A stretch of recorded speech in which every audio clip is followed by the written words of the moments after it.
Hi, I'm Trek and you're watching Game Changer. In my first video last month, we talked about how FPS maps can help you create good tactical battle maps. But combat is only one part of what we do in tabletop RPGs. So today we're going to talk about another level design idea, one that is designed to encourage players to explore a location and engage with it. Today's topic, hub and spokes type maps. It's the secret sauce for making a dungeon memorable, and to get there, you'll just need to find the boss key. Let's get started. One of the most famous examples of a hub and spokes type map is Disneyland. Yep, good old Walt Disney, most famous for being a game designer, yeah? Well, the layout of the Disneyland parks was designed by someone, it's just that those people were called Imagineers because the term level designer would only appear about 4 decades later. But still, they were very intentional in how those parks were designed, and they were designed to encourage exploration and give visitors a fun time.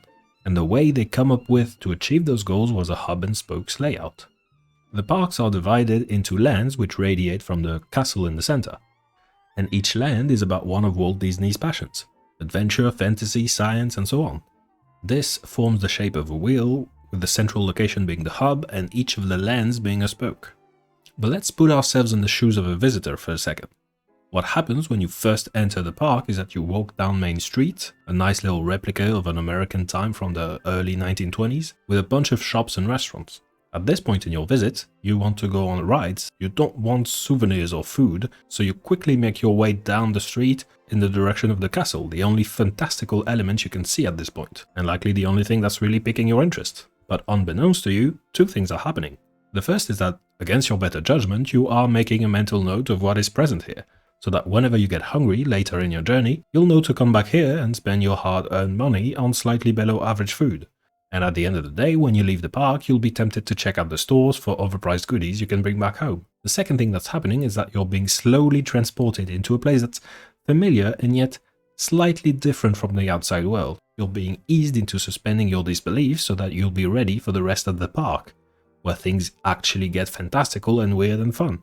You're getting yourself in the headspace you need to be in order to enjoy the rest of what the park has to offer. Disneyland knows that you're going to spend upwards of 10 to 12 hours in the park, so it's using this introduction segment to invest in the future. Disney is not interested in being spectacular or bombastic for its first impression. It's got a lot of that in store, but first, they'll take it slow and steady to make sure they get you to where you need to be, both physically and mentally. So after walking for 5 minutes or so, you finally reach the castle, which looks nice, but there's not a lot to do here. It's only one of about 40 attractions. But the point is, as you walk up to the castle, you notice a striking landmark in the distance that until now was hidden behind some buildings or some trees. If you look to your right, you can see this Jules Verne-style orrery called the Orbitron at the entrance of Discoveryland.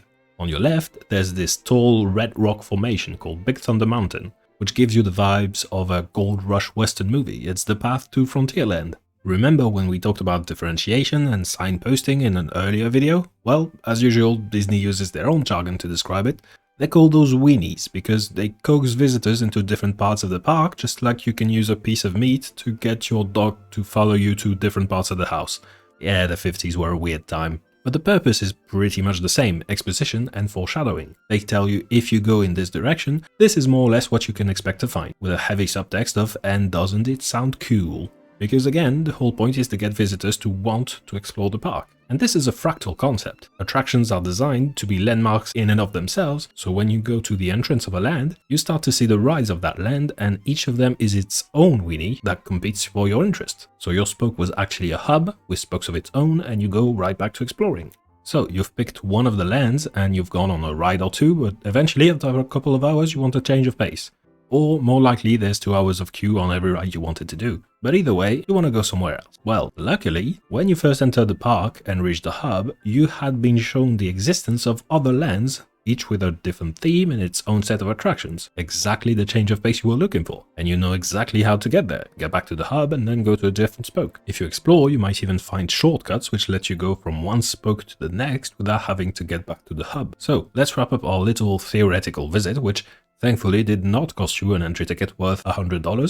Thanks to the layout of the park, you've spent your entire visit exploring. The average visitor walks about 7 to 9 miles during a visit, so throughout your stay, you're building a mental model of how the park is laid out. It feels like a cohesive space, and in a sense, you have achieved a certain degree of mastery over how to navigate it. This is the power of the hub and spokes layout. But to get from the theory to the practice, and see how we can bring some of that secret sauce to our home games, we need to take a look at another evil supercorporation with decades of pop culture influence and who makes games about dungeons. Nope, get out of here, Hasbro, nobody loves you, and I already told people this was a video about Zelda in the title anyway.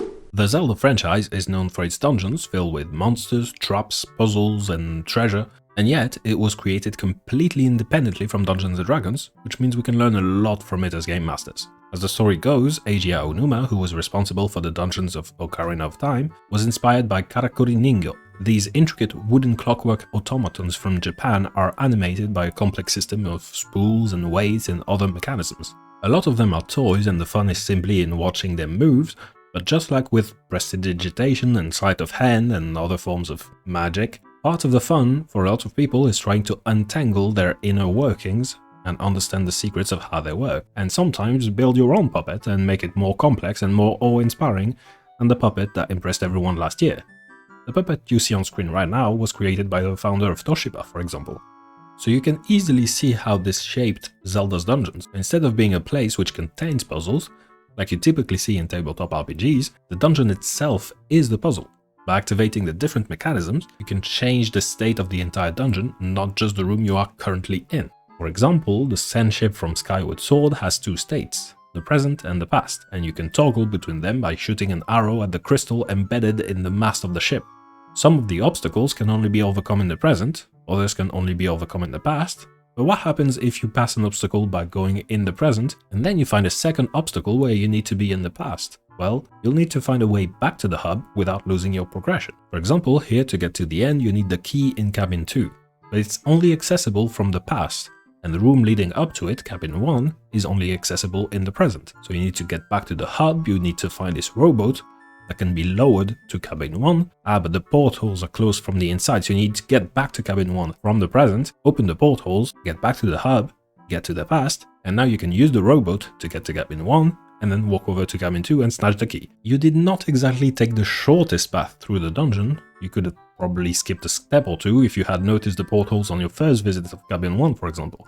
But that's okay, you just didn't know the solution yet. Most players meander a bit, do some backtracking, explore the 3 other paths which radiate from the hub and that I did not draw on this diagram. It's all part of the process, and it's only because the player has had to put in that much effort that they get to feel smart and accomplished when they finally solve the puzzle. In level design we call the shortest path the critical path, but the path we hope our players will take, we call that the golden path instead. And Zelda's hub and spoke dungeons are great at making players take the scenic route, just thanks to the layout and the nature of these puzzles. Now, granted, this particular example of a puzzle would absolutely not work in a tabletop RPG, because what would happen is one player would just stay on the bridge, everyone else would get to cabin 1, and yeah, puzzle solved. But this is just one very simple mechanism with only 2 states. A lot of Zelda dungeons have much more complex mechanisms, or they have multiple mechanisms interacting with one another. For example, the central staircase from Twilight Princess Lakebed Temple has 4 states, one for each direction that you can orient the staircase in, and then it interacts with 2 other mechanisms, 2 flows of water coming from different directions, that can be toggled on or off, but they can only be toggled in a completely different part of the dungeon. If the staircase is aligned with one of the flows of water, it carries that flow all the way to the opposite side of the room. Otherwise, the water falls down into a reservoir at the bottom of the room, and then, if both flows of water fill up the reservoir simultaneously, the level of the water in the reservoir rises, and it opens up a new path. Yeah, the fact that I was able to wrap my head around this whole thing when I was 13 years old is nothing short of a miracle, and we mostly have to thank the Disneyland style level design for this. But unlike Disneyland, where the most dangerous thing you're likely to find is a churro with way too much sugar on it, Zelda's dungeons are, well, dungeons, with all of the monsters and dangers that come with it. And here's the thing, constant action can be a bit exhausting, not just for your hit points and your spell slots, but also for your motivation as a player. This graph is called the Victian curve, and it plots out the ideal intensity over time of a story that wants to be exciting. As you can see, the main takeaway is that people will enjoy your next story beat more if you let them rest a bit first. And in that sense, every time a player goes back to the relatively peaceful hub after going through an action-packed sequence through one of the spokes, it's a nice little respite that lets them prepare mentally for the next big action set piece. So just by using this hub and spokes layout, you naturally tend towards a healthy pacing for your story. This is also why you see a lot of games apply the hub and spokes formula on a more macro level, giving you a hub world or a hub city that you can go back to between missions, whether it's the city of Prague in Deus Ex, which evolves every time you come back depending on your choices in the story, or the house of Sindrian in God of War, where you can have a nice little chat with your NPC friends and spend 10 minutes without having to worry that there's half a dozen gods out there who want you dead. But there's a lot to say about hub cities, so I will probably have to do an entire video about them later. Hopefully this gives you a decent idea of when and how you would use a hub and spokes layout. They encourage players to explore by making it so when they enter, the first thing they see is the problem they have to solve. Then the solution to that problem is something that spans the entire dungeon and can take easily 5 or 6 steps, each in a different spoke. Finally, having a hub means your players can rest between each action scene, so it helps guide the pacing of the story in a good direction. Let's put all of that in practice and build ourselves a hub and spokes type dungeon now. This is the tower of a powerful archmage who has gone missing. Maybe your players were sent here to investigate, or maybe they figured nobody would bat an eye if they stole a bunch of magical equipment from it. I've used this dungeon a couple of times in the past few years for different groups of players. Once it was during the occupation of a city by the bad guy's army, so my players tried to rat out the garrison which had taken control of the tower to gain a strategic advantage. Another time, my players were stuck in a city during a zombie apocalypse and figured the tower might have some way to get to the countryside, where it's safer, only to discover it might have been ground zero for the outbreak. Most of the tower is comprised of demi-planes in the astral sea, except for the entrance. To get to the different rooms, you use this arch, which is a portal that's controlled by a console, a bit like in Stargate. The console has 10 inscriptions in Elven, one for each damage type in D&D, cold, fire, force, etc. To activate the console, you need to deal damage to it twice. If the combination corresponds to one of the chambers, the portal opens for 1 minute. Otherwise the console resets and maybe calls upon some elementals as a security measure against intruders who clearly have no right to be here. This console is your hub here. If you run this dungeon at a low enough level, say level 3 to maybe 7, your players probably won't have access to a lot of damage types, but by exploring the dungeon they'll gather items which can inflict some more uncommon damage types like thunder, force, psychic, etc. And by doing that they'll unlock new combinations, new rooms, and slowly explore this dungeon and uncover its secrets. There are 12 rooms in the tower, each named after a different cleric domain, because as your players might find out by exploring the dungeon, the Archmage was studying Theurgy, a school of magic dedicated to replicating the effects of divine magic through arcane means. Resurrection, healing, all of that good stuff.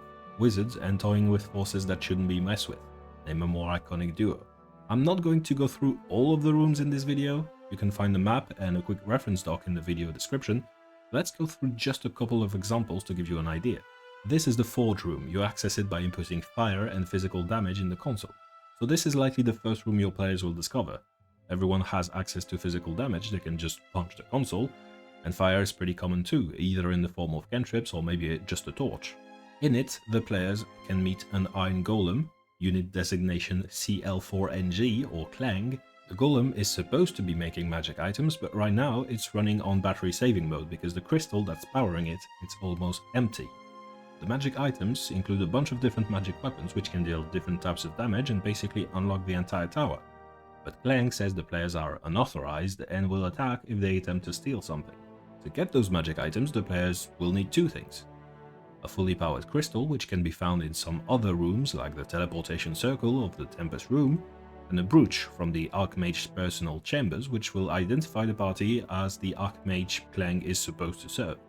Another interesting room, the Arcana room. It contains a Mythalar, which in the Forgotten Realms is a huge magical battery which was used in the past by the Arcanists of Netherrealm to power entire cities. It shouldn't be possible to build one anymore, and this one is clearly a bit dysfunctional, but the Star Wars landlord got their hands on the spark of divinity of a dead god and made some mistakes. The Mythalar can be used to recharge the magic crystals which are used in other rooms like with Clang in the Forge, but because the Mythalar is not working right, it deals 1 lightning damage every round to everything in the room, including the console. So once you enter this room, you'll basically be locked here until you find a combination to a room which includes lightning damage. That's it for today's video. Hopefully you've learned a few things and got inspired to create some fun dungeons for your players. In the comments tell me, have you ever run a hub and spoke style dungeon and how did it go? If you don't want to miss my next video, make sure to subscribe and maybe join my Discord server so we can chat about tabletop RPG game design. Until next time, have a good one.